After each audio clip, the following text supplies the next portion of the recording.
A recent study conducted by researchers at Jiaotong University in Shanghai have claimed that obesity may be caused by bacteria in the digestive tract rather than a person's diet. And to talk more about this, joining us is Dr. Alice Hyungyung Tan from Samsung Medical Center. Good morning. Good morning. Welcome back. Thank you. It's good to be here. Our human body is actually host to over 100 trillion bacteria in our gut or our intestines. And scientists are finding that these gut bacteria play an important role in keeping our immune system, our metabolism, our cardiovascular system, and also our skin healthy. I suddenly feel a little filthy. But 100 they trillion. say, that's right, they say there are 400 to 500 different species of bacteria that can weigh up to 1.5 kilograms. Let's find out more about these bacteria first. Gut bacteria are referred to as a third organ in the body. There are good and bad gut bacteria, and the amount of each differs from the very moment of birth. Because a newborn baby carries no bacteria, it inherits whatever his or her mom has in her body. Babies born through natural birth are able to take on the good bacteria in the mother's body, but those born by cesarean sections cannot. However, this is only the first step for gut bacteria taking root in the body. Because each bacterium has a different preference for its feed, depending on how healthy we are or what we eat, the distribution of each can differ. If the number of bad bacteria increases, it can cause various ailments. First of all, there's skin disease. By mass cultivating good bacteria, I believe treatments for obesity that can curb bad bacteria such as Enterobacter will be introduced in the future. The main cause of skin disease is said to be the leaky gut syndrome. Under healthy circumstances, bacteria are blocked by mucous membranes and are unable to penetrate into blood vessels. But when experiencing leaky gut syndrome, the bacteria enter the vessels, causing skin diseases. To cure such diseases, a treatment called bacteriotherapy can be used.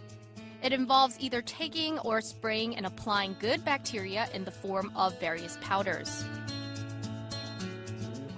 When you have a disease, it's because there's an imbalance between the good and bad bacteria. Bacteriotherapy refers to the practice of injecting good bacteria into the body in order to cure this. Another type of health problem that can arise from a specific type of gut bacteria is obesity. Gut bacterium called Enterobacter disrupts the metabolism of the gut and leads to fat accumulation in the body, while another type eats up hydrogen in the gut that balances digestion and triggers overdigestion.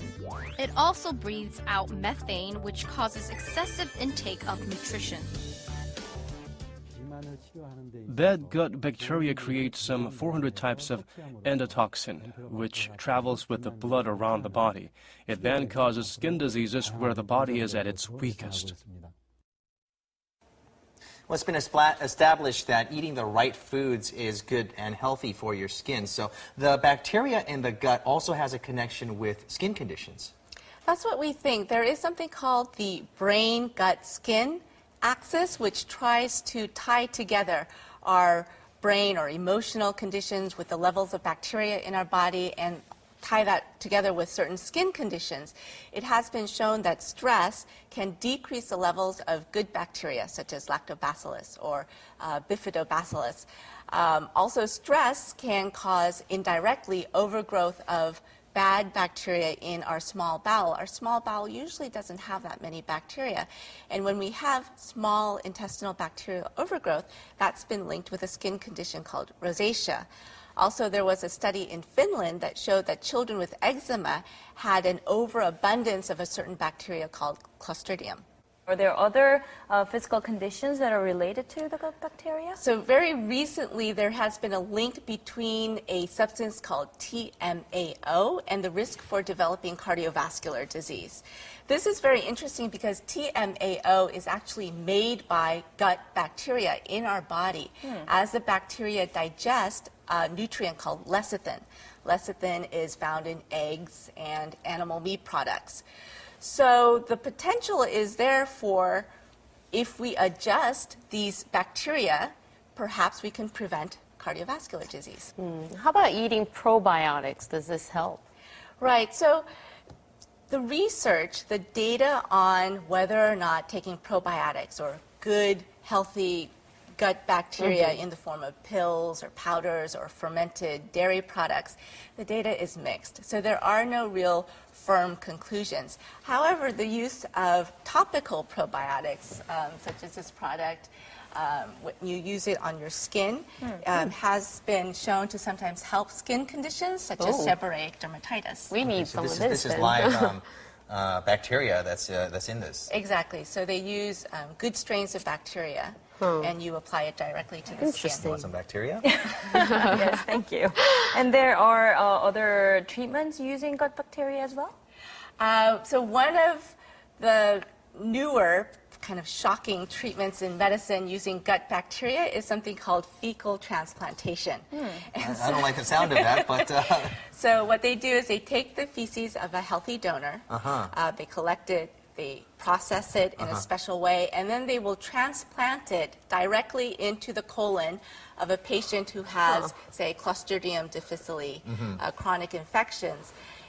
What they found is a success rate of about 97%. Oh, wow. Which is amazing. Wow. Yes. This is a safe procedure. It's very safe. Well, it's actually just donating the bacteria that's in the large intestines, right? Exactly, exactly. This is a fair way to, I guess, treat certain bacterial deficiencies that a person may have. Exactly. This is definitely very fascinating news there. Doctor, thank you so much for joining us today. Thank you.